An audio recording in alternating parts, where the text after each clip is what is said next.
And you I'm can't. not touching their stuff. I have no idea. You don't know? No. Okay, then we're off and running with our experts. During I've the been having a wood C-word shortage. process, well, that can happen as you get older in life. Come on, man. This is a joke. Well, you put cologne on your butt? Well, So in order to play, you have to wear jorts. I don't have George. I could probably wear a Speedo now. Want to do that? No, you probably could. He'll be over here tomorrow digging out a big-ass bush. Sonny and share, like and share, whatever. Yeah. Just something and share.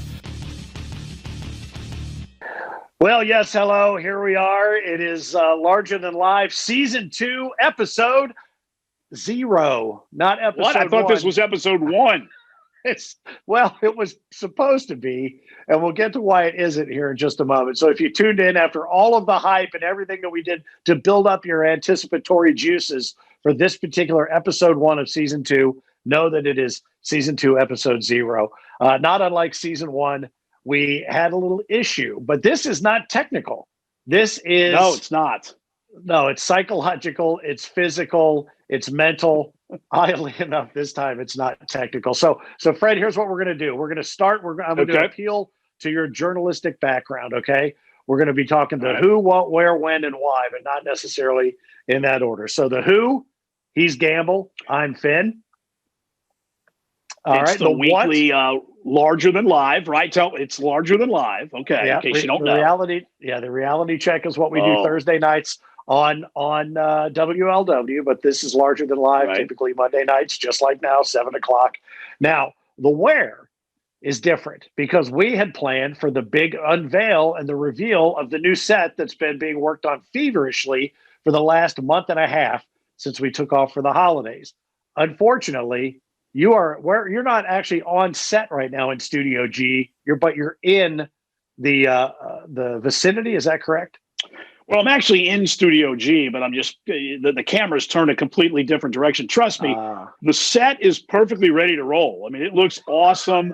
It's just back there in the dark somewhere right now. So I'm actually sitting at my desk, which is part of Studio G's rather large.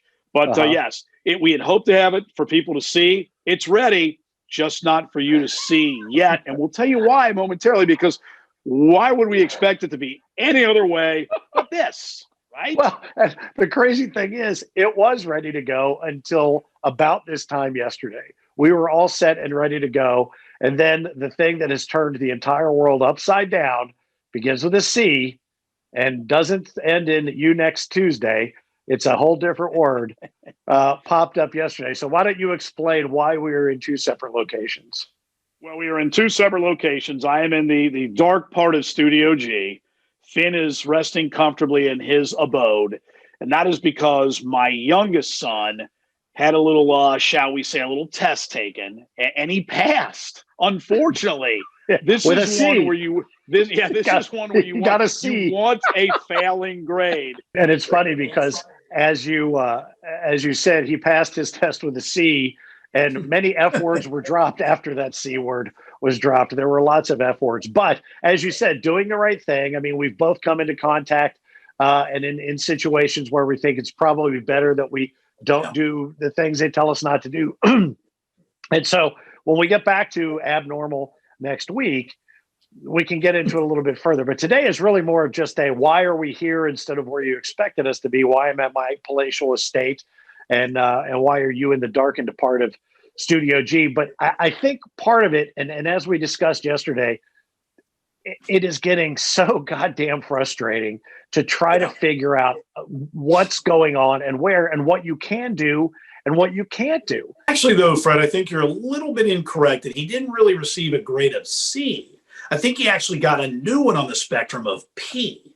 I think he was awarded a P, which I think it's right. P is now what used to be A. Right? And somehow like that. And F, you get it. Look, here's the bottom line. Once we got the news, and to your point that you just made, my lovely wife, reached out and said, basically an open-ended question, what does this mean? And the answer to that is, who the hell knows? I mean, nobody knows. We don't know. They don't know. They really don't know what to tell you. There's certain protocol, i.e. to go back to the kind of hybrid learning and when they can actually go back to school. And that's the only reason. For the record, he feels fantastic. I mean, that's the worst part. And I can tell you from the Xbox that he participated in over the weekend and the yelling while playing Xbox, he feels fine. Well, But you know, that's the bottom, and that's to your point, and that's the most frustrating part of all this is. And look, we don't mean to downplay this in any way, shape, or form. We both know people who have had serious ramifications. So that's not where we're going with this. But where we're going with this is, what do you do? What are you expected to do? What can't you do? What should you do? What shouldn't you do?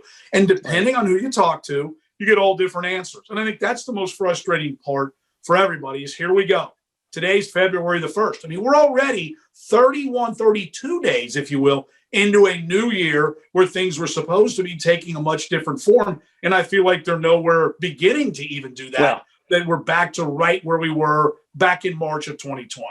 and not only that, what's even more frustrating, Fred, I think, is the fact that just when you think you're starting to make some headway, here comes another curveball. Well, now there's variants. We talked with that about Dr. Jim Horn, about that with him last week from St. E's. And now I think the fatigue for people where, oh, well, now there's a variant. Now this is more contagious. Now this is more, detrimental, this and that. I think people are getting to the point where it's like, I don't care anymore.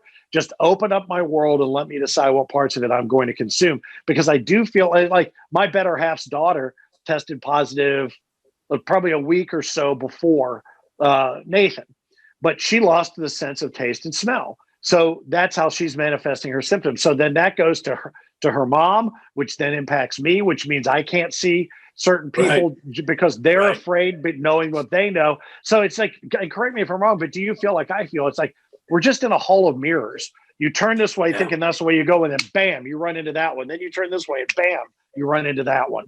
Well, I think you bring up, I think the point is at some point and again, I get it where people are going to say, well, if people would only be responsible adults, but at some point you have to say everybody essentially for themselves, you make your own decisions based on what you feel is best. And I know you and I have pounded the bar and restaurant theme about how they're being the scapegoat for this. To me, open them up.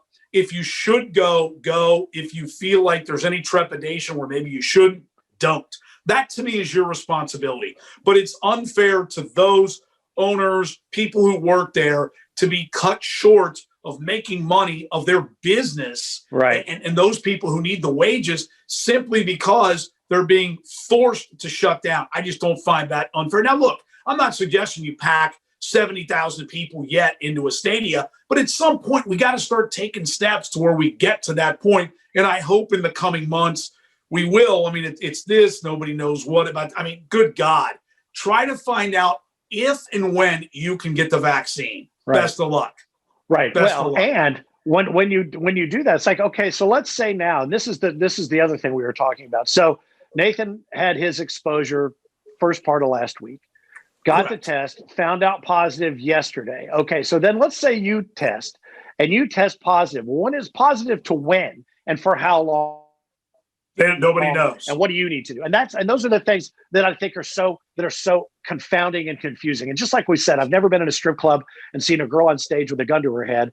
I've never seen anybody open a restaurant and you had to go to it. You know what I mean? If you don't feel comfortable going, don't go. You don't want to get on a plane, don't go. But those opportunities for the people who feel like they can get out and do business, because I would tell you the first time those relief checks came from the government, people were like, oh, well, that's kind of nice. It helps me get this, car payment or part of my rent payment. But I would tell you now, I would bet more people would say, quit giving me a check and give me a chance to go earn a check. Yeah. And that's what I think people would rather have right now. I know I sure as hell would. Hell, I've been out of the full-time job market for over a year.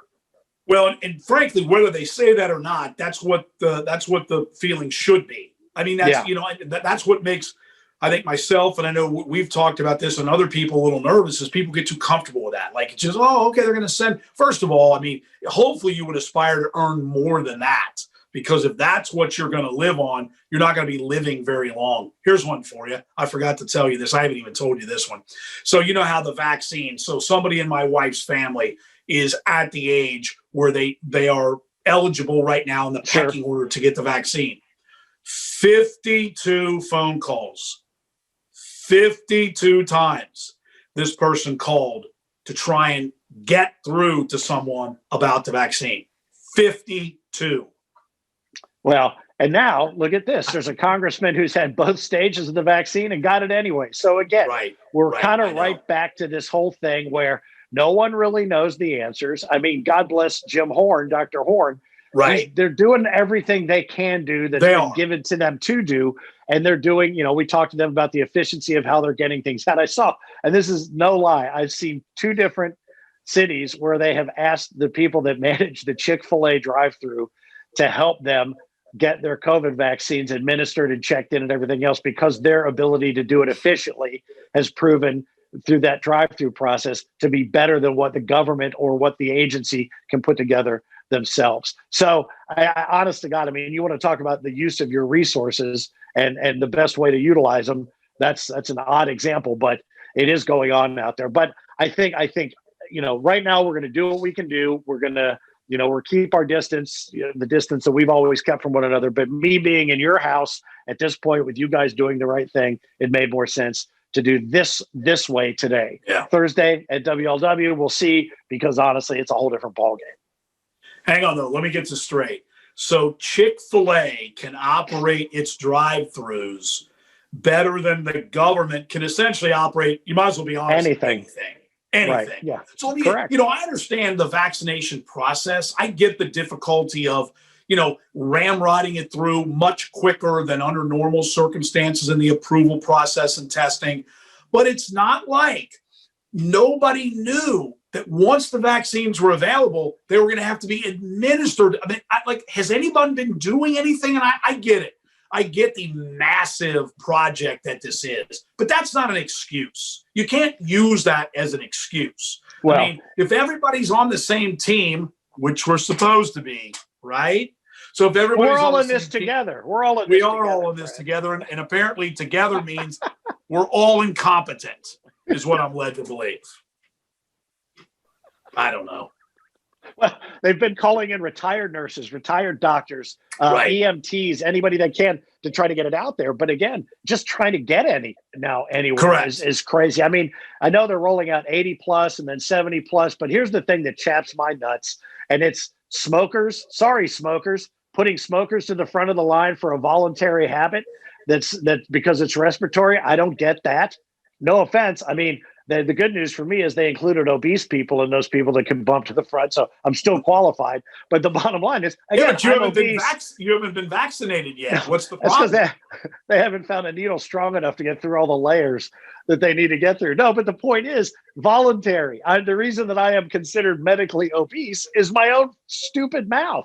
I eat too much. That's nonsense. And then the other one is the prisons that I'm saying they're getting vaccinations to the prisoners because they're saying, well, there's a much larger percentage, but it's a closed system inside there. You know what I'm saying? Right. If the whole point is they're supposed to go out to people who may be going and actually interacting with other people outside that can spread it and not allow you to contain it outside of prison walls, it seems like it would make more sense to apply those vaccines there first. I don't know. Maybe I'm just a heartless a-hole, and then that's been proven more than one occasion.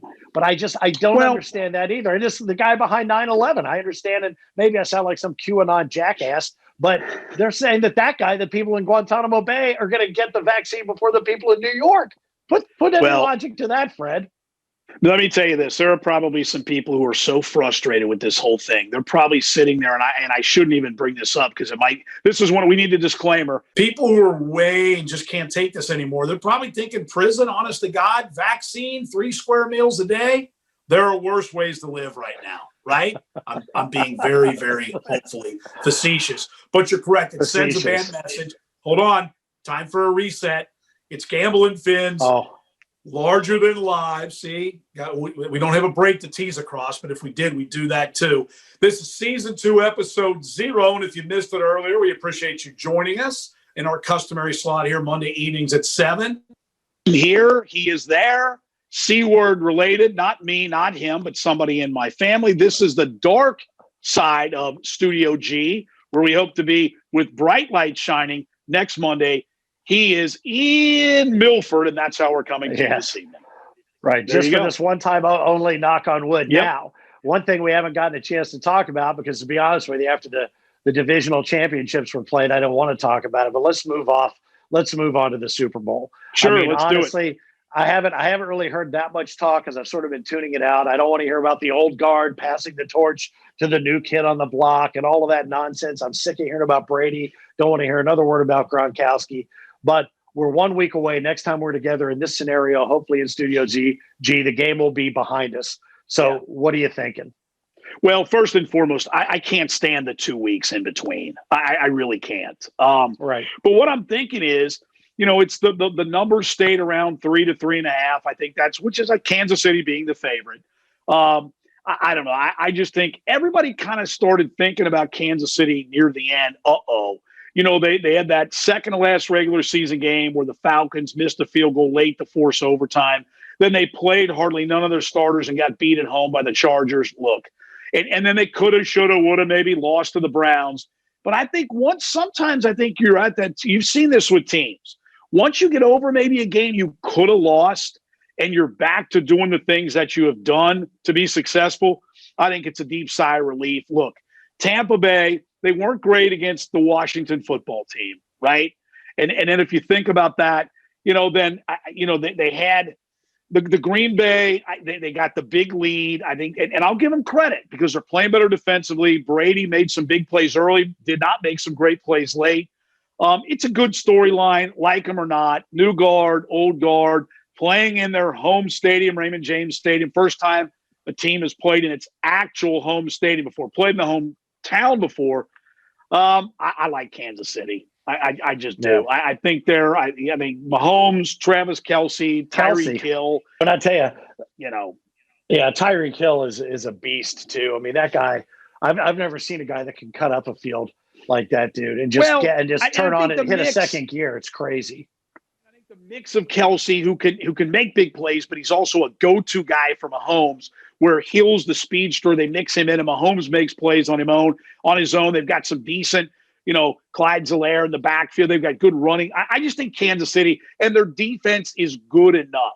If your offense is as good as Kansas City, can you just play good enough defensively? And I think they can. Look, I would tell you Tampa, to me, has to play near flawless. I'm not saying they can't do that because they got some dudes who are tested, right, in games like this. But I think if they're not absolutely flawless, I don't think they beat Kansas City. And I think you saw the other day, if you get a little bit of pressure on Brady, he will just launch it out of bounds, or he's been a little bit off. And I mean, interceptions on 3 consecutive possessions, right, with a little bit of pressure on him. If they dial that up early, I think that will bode well, putting him in a little bit of a hole. I would like to personally. What's the spread on this one? 3.5. It's around 3. I think it's between, and it could fluctuate a little bit, but I think you're going to see between 3 and 3.5. It's going to be right around a field goal. Kansas City. Well, I think Kansas City covers because my prediction for the final score. All right, write this down. All right. 77-3. That's going to be the final score. Really? 77-3. Well, no, it's 78 because they're going to go for 2 once.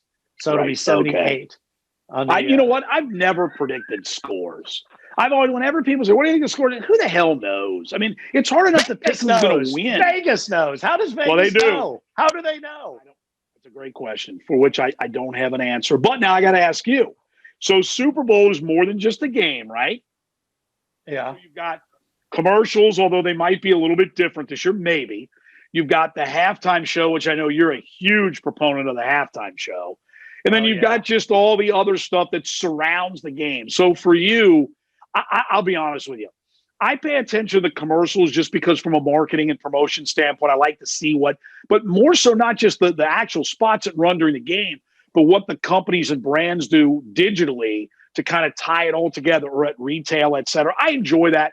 The halftime show, I usually go spend some time somewhere else. I could, there have been a few acts that I've watched at halftime, but they're so, well, I don't know what, they're so I get it. They're staged. It's so cheesy. It just, for me, it doesn't resonate. If there's an act playing at halftime, and I honestly can't even tell you who the hell it is this year. The Weeknd.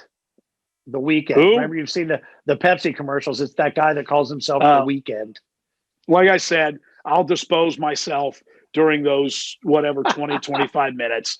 But I do enjoy the pomp and circumstance of it all. I won't watch the pregame that starts at noon. I'm not a pregame guy ever because you have a bunch of people some of whom know what they're talking about, many of whom don't. I love to watch the game, and I'll watch the game, lose myself at halftime, pay attention to the commercials, and next Monday we'll be able to break all this down because we enjoy. Yeah. We do from our creative sense. We enjoy the commercials. I do believe. Well, yeah, and I think you saw the articles that were out. Budweiser and Coke and Pepsi not running traditional ads. Now, Bud Light will be running, but Budweiser, I think, will not, and they're going to be putting the money they would have put, they say, toward their ads towards awareness of where to get the vaccine. So that's the plan, at least. And I think that's, as you mentioned, sensitive to the times of the day. I did see a commercial that Bud Light Seltzer is running for their lemonade. Have you seen that? I have. With the lemons and all the lemons coming down from the air. And it'll be interesting to see how many different clients incorporate, as you said, the events of the past year and how, because I guarantee a comedy is going to be the number one genre this time, no matter what the client is, to try to get your attention to go, hey, we get it. Last year sucked balls, and we're going to get you through it and have a laugh. Well, two quick things. I did see a Cincinnati Business Courier story about hometown Procter and Gamble. It's going to have a heavy presence, which they typically do, but they were referencing with some of these others not being there. Now, I've got a thought, though. So if Anaheim, think about where we are. We can't rely on the government to execute this, but what if we do this? Anheuser-Busch will tell us where to get the vaccine, and then we can go to the local Chick-fil-A and receive it. So isn't that kind of where we are? A-B for where to get it, and I can get some spicy nuggets or a spicy chicken sandwich while I'm getting vaccinated at Chick-fil-A. I think that speaks the mac and cheese. Whatever the hell. Bottom line is that's where we are, and that's what you need to know, and that's pitiful. Yeah. Pitiful. Well, we are in I think a very dangerous tipping point in this country on a lot of levels, and we will address this in future episodes. And one of the things that we want to ask you to do, because we're gonna rerun this and put it available, make it available for you on our YouTube channel, Gamble Capital and Fin. And we ask you to subscribe, get as many people as you can to subscribe. It don't cost nothing. But, if you'd like to, in the comments, if you have things that you'd like us to address that we don't, I mean, we basically a lot of times just run off the top of our heads, which are pointed at best. So, if you've got something you'd like to hear our take on, or you have a take and you want to fight about it, or whatever you want to do, put it in the comments. I mean, we want this to be as interactive as possible. We're going to skip show and tell this week because we have a very cool one that we want to share with you next week, and we will do that. But in the meantime, make use of our Twitter account, because I think, Fred, if I'm not mistaken, we may be the only people that thought to run a poll on Twitter about the Super Bowl. So, no question. Yes, we are. We will be probably the only people asking you to pick who you think is going to lose and not who you think is going to win. So that'll be on our Twitter page. And also, based on my outfit, which I don't know if you can fully appreciate, I've got my my total derelict. What do they call it? What were we called? The undesirables or whatever. I can't even. My uniform on. But if you recall, Thursday at WLW when we were in there for the show, do you remember seeing this sweatshirt that night too? I believe it was this sweatshirt. Because this is gonna lead to our other poll, and that poll is: what's the longest you've ever gone without taking a shower? So I may be getting ready to set a personal best. Well, I can tell you this. I set my personal best mark in that category happened in the year 2020. I damn sure know that.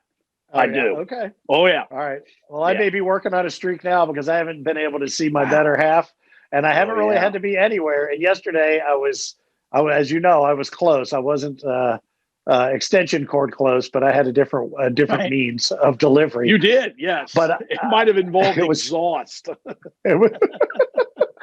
Let's just say I'm completely exhausted of the situation that I'm in. But so let me ask you a quick question. What are you up to now? How many days? Let's see. What is today? Monday? Today's Monday. So, all right. If I get through today, this will be Friday. Did I do Friday? No, I don't. I think Thursday before the show. I think that's it. So I had this on. So I think that's it. So Thursday, Friday, Saturday, Sunday, Monday. So I'll see if I can keep the streak alive. Well, let me just give you a hint. You're not to my standard yet. You're closing in. You're not there yet. But here's a question. I have two questions for you relating to Zoom. You and I aren't frequent Zoomers, with one another, right? Because we sure as hell don't need to see one another to talk. Have you taken that hoodie off since Thursday? I'm sorry, there's some technical difficulties. I couldn't understand. What did you say? Have you taken that hoodie off since Thursday? I'm sorry, I still can't hear the question. And wait, part two of the question, are you currently wearing pants? Yes. Well, by pants, I mean something to cover your lower region. Hey, let me tell you something. Let me tell you something. I may have had this on consecutively for 96 hours, including sleeping. You can see the drool on my sleeve from where I lay like this. But I do have on, at least I have some decorum. I have on my good sweats. That's awesome. Then dress sweats, are they today? Yeah. Dress sweats. So I got to tell you, I have this old. The boys just are all over me about this sweatshirt. It's like Cold Rain from like 2006. nice sleeve. But I pretty much wear that. I call it my home uniform. So when I'm at home, I have to have that on pretty much every day. And it's bad. I mean, it got to the point where I'm like, I even smelled it at one point. I'm like, man, I better get this thing washed. Now, I don't sleep in it, though, because I would get way too hot at night. There's no way in hell I could ever sleep in a hoodie. No way. Well, I have a feeling. Well, sometimes I don't have a choice. Like the other night, I just sort of woke up and I looked over and I had a full Guinness sitting next to me. I'm like, maybe I should have gone to bed this much ago. But I don't know. I think when I take this thing off, if I can take it off, it'll run down to the washer by itself. And if you do remember, you called me the one night of the Guinness. You called and Lori could hear you through the phone. And she said, I think he's drunk. I said, well, there's no think. I damn well know he is. I mean, it was, and it's bad when I try to. This is how sad we both are. I will give you a time that I'm going to try to call you later just to see what state you've reached. Then most of the time, I never make the call because I can't stay awake. That's how pitiful we are. And that night, I said, okay, I'll set an alarm for 8 o'clock. It was 8 o'clock. Right. I said, I'll set an alarm. And apparently, I woke up at 9:15. You hadn't called. I slept through the alarm running all the way through its full 30-minute cycle. And it's because my better half called and she goes, you said you were going to set an alarm and call me and let me know how it's going. I go, well, I slept through that alarm. So what's that tell you? Yeah. Now you know how it's going. Correct. Yes. But we are, but in all seriousness, we're really excited about season 2. I mean, this is a little blip on the radar, but we're making the best of it, obviously, and doing the right thing. And we know all of you out there are equally, if not more so, tired of dealing with this as we are, but it is what it is, and we got to keep going, so we might as well laugh a little bit, right? I mean, right. And maybe we'll host a contest to see if you can get the exact number of minutes and seconds that Fred's been looking at me instead of at the camera, because I know that drives him crazy. I do like to be able to go like this, go boop, like that. We'll see. It's so bizarre because Lori she'll get on me again. She goes, you didn't look at the damn camera, because the camera's over here, you're over there, and I'm talking to you. I'm looking at you. Move me over there. I don't care. Over there. No, but look, I did. Do you need it? Nobody needs to see me. There you go. You know I'm here. It's all good. There's a reason why we spend most of our time in the audio medium, and we will have some podcasts for you, right? Don't forget about that. Oh, yeah, we got lots coming for you this year. Just be patient with us because good things take time. Right. That's right. Good. Yeah, we're aging like bread, not like wine, Fred. That's correct. I heard that line the other day, and I thought it was very telltale. All right, and don't forget. Yes. Go ahead. No, go ahead. Don't forget. You go. Don't forget Thursday night, 9 to midnight, 700 WLW. That's the reality check. And then every Monday, this is the reality check larger than live. And we are working on, because people love the house guests, and stay tuned in the coming weeks. We might have some additional news for you. Could be changing houses, if you will, and hopefully you can come join us as well. Yeah, we'll take the what do we say? Take the reality check roadshow out and do it to it. So hopefully it'll be better weather. We'll have better circumstances all the way around. But we appreciate you checking out season 2, episode 0, the one that we've been hyping and pimping and promoting. Should happen next Monday night. But we appreciate your patience. This is this has still been fun to do. Have a good rest of your Monday night. It is absolutely larger than life. It is the reality check. He's Gamble. I'm Finn. And as we like to say, buddy, we are Are out. out.